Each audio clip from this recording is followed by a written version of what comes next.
Hey Facebook world, Jessica Ballard, your cosmic gardener here. I decided to hop on another live, not because I'm necessarily wanting to make a habit of it, but I just am feeling really, really inspired and called to talk about this moment,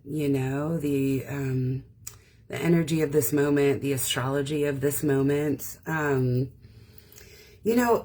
guess there are just times when you can really sort of bring forth the parallels of, Earth life and or the Earth experience with like the cosmic influence. And this is one of those moments that, if you've been curious about astrology, it might be really helpful to kind of be in this with me, dream into this moment with me. So as most of the people in my community and, central United States are aware, we have a major winter storm coming. I'm in Lexington, Kentucky, and everyone is kind of hunkering down. We are, expecting 8 to 15 inches of snow. There is uncertainty about what that will mean. Will we lose power? Will people be cold? Will we have supply? Like, there's a whole lot of uncertainty about the weather that we are looking at, right? And you'll often hear astrology or astrological forecasting referred to as like reading the weather, right? Like, how are the planets, affecting us? How might we experience that on Earth? And, I want to draw a parallel here in a number of ways. Like, one, whenever we receive forecasting from our weather people, there's no certainty. We don't know, right? They're making a guess based on the information they have, the weather that they are, tapped into with the resources they have. They're also making like a general prediction or forecast for like a vast group of individuals within communities that have widely different experiences based on their circumstances or their individual needs, or their resources, or, what they have to do. I think this is really important to think about in terms of how like the global astrology or whatever would affect us on an individual level. It's all going to affect people differently, though we will share in the experience in a collective way. So I just wanted to talk about this because, I've been feeling into this, right? The uncertainty of this storm that's coming, right? This large amount of precipitation that we are, the sky will be offering us in the form of snow. A little anxiety around that, a little what will happen. And I've been really, holding that. How will that affect people who don't have homes, or the people who have to work, regardless of the weather, like my daughter's boyfriend, or, folks like me who had an event that, was going to bring in income this weekend and had to shift that. I mean, I'm so blessed and resourced that I'm okay, but how will people fare? How will the elderly be? Will we have a huge storm, or is this just, were they off? I'm thinking about this because, the astrology of this moment is so powerful and potent. If you're staying with me in this live, we are at the very, very, very tail end of a Neptune cycle. Neptune takes about 163 years to go all the way around the zodiac. And right now, Neptune is at, 29 and like 57 degrees of Pisces, the final moments of Neptune in the zodiac. Listen, we've never experienced the tail end of a Neptune cycle. Our parents have never experienced this, and neither have our grandparents. It's quite meaningful to be in this moment of change. And I just wanted to talk about it and like bring a little consciousness to it and talk about how, you know, within the weather we are experiencing, while yes, in some ways things are fated and they happen to us, we also have agency in how we work with the tools and resources that we have within that weather, if that makes sense. So I think about the power of Neptune, okay? If you know mythologically, Neptune is the god of the ocean, and, you know, he's intense, right? Stirs things up,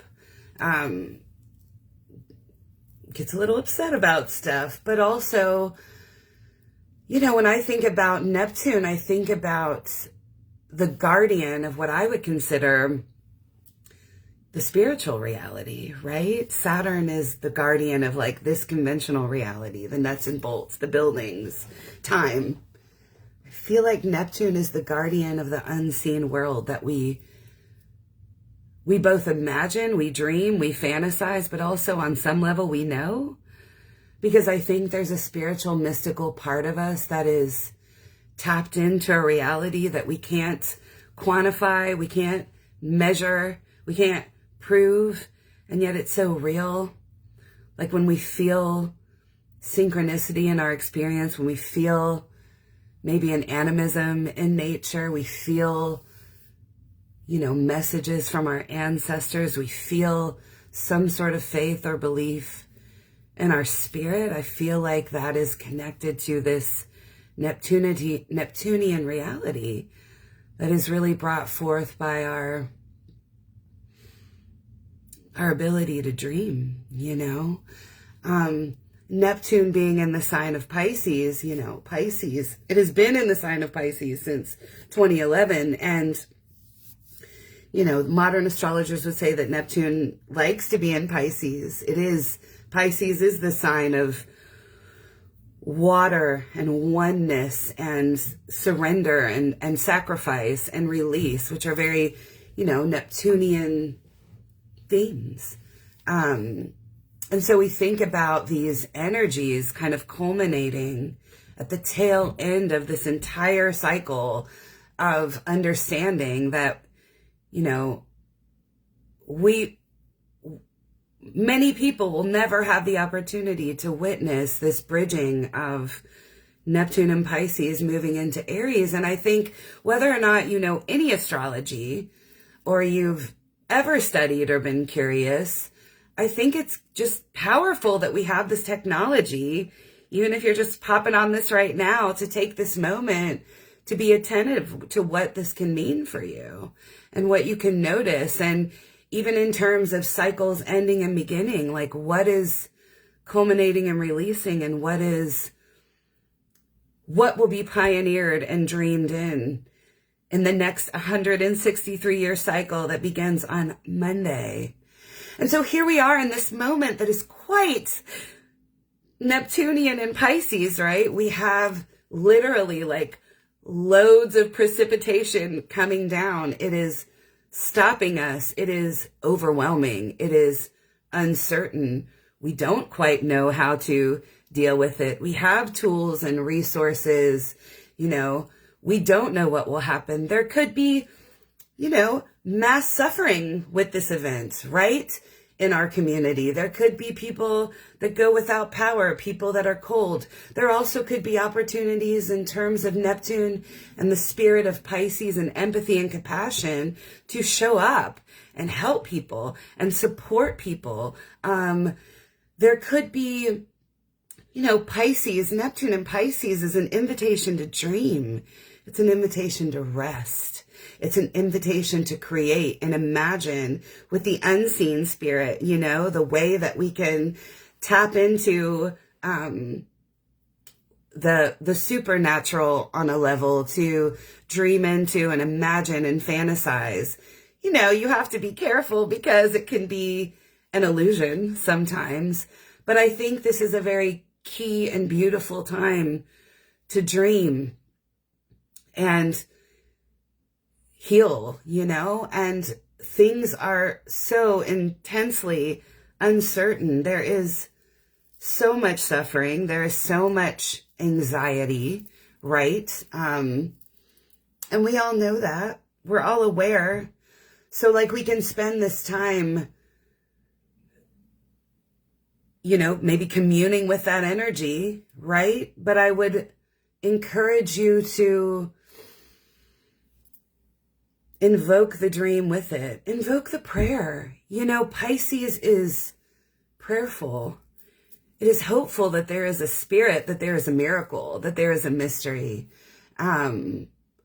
You know, perhaps if you are stuck at home, or maybe you're stuck somewhere you don't want to be, or maybe you're afraid, or maybe you're afraid for someone you love that's, you know, in this snowstorm, or suffering somewhere else around the world, you know, or in Minnesota, or in Iran, or in, you know, Gaza. Like, maybe this is a really potent time that we can lift our prayers.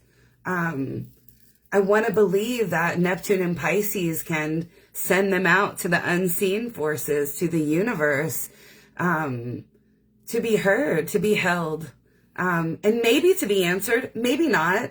Sometimes it's just powerful to pray.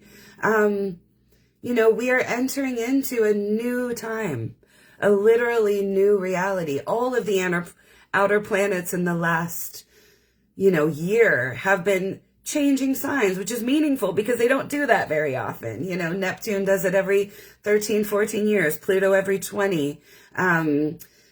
Saturn will be moving into Aries next month. And Saturn hasn't been in Aries since I was a senior in high school in 97. You know, new cycles of 30 years, 163 years, 247 years. Uranus, 84 years. Like, there is a newness to what we are entering into. And we are also culminating an age, you know, that is coming to an end in some way. What agency do we have? I don't know. Do we feel overwhelmed and helpless? Yeah, sure. But is there the potential to dream? Is there the potential to, you know, connect with each other and build connection and community in new and different ways that we never imagined? Yeah. I think we can imagine more than we give ourselves permission to. We have these structures that seem to have like hijacked our imagination, you know, even AI, right? Like, it's powerful technology, but don't give it your imagination. Don't hand it your dream. Your dream is all you have in a lot of ways. So I guess, right, the invitation of this moment that we get to, you know, share over a live stream. I'm talking to people that I never would even see, to talk about and remind them of these final days of Neptune and Pisces, when literally the weather is encouraging us to still, you know, is asking us to let go, is inviting us to surrender, whether that is cathartic and painful or beautiful and creative. Like, we have this moment to connect on that as a collective. Like, when this happened in 1861, I couldn't just turn my phone on and tell people about it. And there are astrologers all over that have been talking about this for years, but I feel this now moment to speak into it. You know, this technology that we have to stay connected, to invite us to connect in different ways. I just think it's really powerful. And so, yeah, if you never look at astrology again, if you never have any interest in following the weather, like, it's not going to hurt you to tap into these archetypes that I'm speaking of right now and play with them and see what comes up for you. See if you feel inspired to stillness, to prayer, to compassion. See if you experience suffering, and then remember to sit with that, to hold that, to pray with that.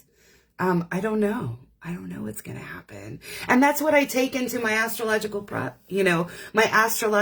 practice. Like, I'm not here to tell you how to feel or exactly what to do or predict your future. I'm not even like skilled enough to pretend to do that. But I am definitely here to invite you to imagine, to notice the archetypes and the energies at play that will be very different in a couple of months when we move from this watery realm of cleansing and purifying and letting go into initiating fire. It will be a very different energy, I would imagine, as I'm imagining the astrology, in the coming months. You know, elementally, we are shifting greatly. And now, like we have this moment.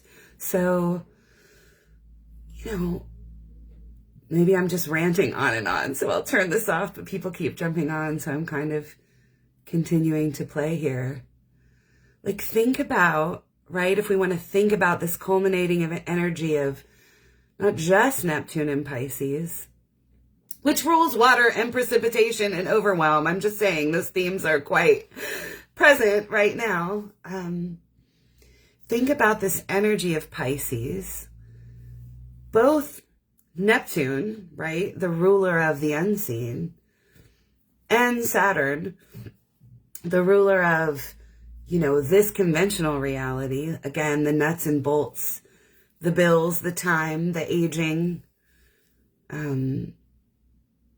Think about Pisces wrapping its time up. Those planets wrapping its time up in Pisces. Pisces, the final sign of the zodiac. You know, once a planet, or we have made our journey all the way around the 12 signs to explore every different shape of the archetypal experience, from the pioneer to the, you know, to the stabilizing creator of security, to the communicator, to the making a family, to the playful childlike part of us, to the, you know, I guess I don't have to go all the way around the zodiac, but basically we like travel through the zodiac, you know, from Aries to Pisces. The sun does it once a year. Neptune does it once, you know, every 163 years. Like, think about this culminating final moment of Piscean energy that brings us to oneness, that brings us to the point of all of it, which is fucking love, which is unconditional, loving compassion, and also total surrender, right? We can dream, we can imagine, we can hope, we can work, we can try, but we cannot fucking control everything. So in this moment, you know, whether you're forced to let go, whether you choose it, you know, this letting go ritual, obviously, let me just add, with like making good choices in terms of like taking care of yourself and having supplies on hand and knowing what to do in the event of this winter storm. Obviously, let's have those Saturnian ducks in a row. But this greater spirit, once you are stabilized, of letting go and tapping into the uncertainty, the unknown, but also like the unprovable sacred spirit, is just really beautiful. And yeah, I just wanted to get on and kind of gab about it a little bit. And maybe that inspires like one or two people to slow down. Or maybe there's a prayer made that like hits just the right place at just the right time. I'll let go of being cool right now. But yeah, just, I love you. I honor you. I'm glad we're here sharing this earth together in this, you know, moment that never again and never before will be experienced, of this entering into a whole new cycle of Neptune. Like, our children will never experience it again. Our grandchildren won't, likely. And our parents and grandparents have never been at the cusp of a new Neptune cycle. So I just felt like I had to. Hola, Alfredo! Okay, sorry. Te amo mucho. Anyway, yeah, just being with this moment, just holding it together, remembering that we are all part of a living body. You know, this is not religious in any way. Like, we are all a community, you know. We are a human community, but we are also like a planetary community and a cosmic community. And that's sacred and so beautiful and so powerful. And I love it. And I love that we get to do it as long as we get to, in whatever shape. So anyhow, I think I'm going to sign off. That was a lot. It was very like Piscean dreamy. Thanks for whoever watched this. I appreciate you. And take good care and ask for help, you know? And yeah, I think we're going to be okay on some level. We hope. All right. Love you.